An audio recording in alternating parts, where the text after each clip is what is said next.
ఆ శిలువ రక్తంలో కడగబడి శుద్ధీకరించబడి, ప్రభువా నేను ఇంత దాకా ఓడిపోయాను, వర్ధిల్లలేకపోయాను, కనీసం మీ కొత్త సంవత్సరమైనా నేను వర్ధిల్లాలని కోరుతున్నాను, నన్ను నీ మందిరంలో నాటు.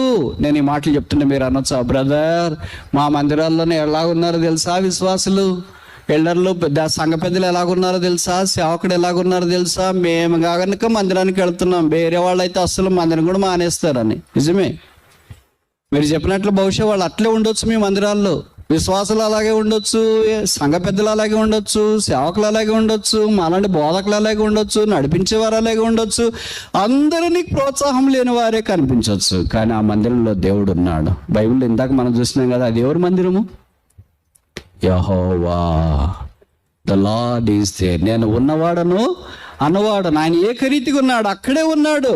ఆయన సింహాసనాసనుడై ఉన్నాడు. బైబిల్లో రాయబడింది కదా, హబక్కూకు అనుకుంటా, దేవుడు తన మందిర ఆవరణములో ఉన్నాడు కనుక సర్వలోక మౌనముగా ఉండును గాక. The lord is in his holy temple, let all the earth be silent. The lord is there. యెహోవా అక్కడ ఉన్నాడు. ఒకవేళ అక్కడ ఉంటే మరి ఎందుకు బ్రదర్ వాళ్ళందరినీ కంట్రోల్ చేయట్లేదు? వాళ్ళకు కూడా కాలం వస్తుంది.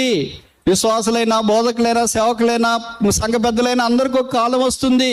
నువ్వు నాటబడి నిలువబడగలిగితే దేవుడు ఎవరికి గురుగుల్ని గోధుమల్ని వేరు చేస్తాడు, గొర్రెలను మేకలను వేరు చేస్తాడు, క్రోటను నాటబడిన మొక్కలను వేరు చేస్తాడు. పరలోకాన్ని పాతాళం వైపు దేవుడు వేరు చేసే కాలం వస్తుంది.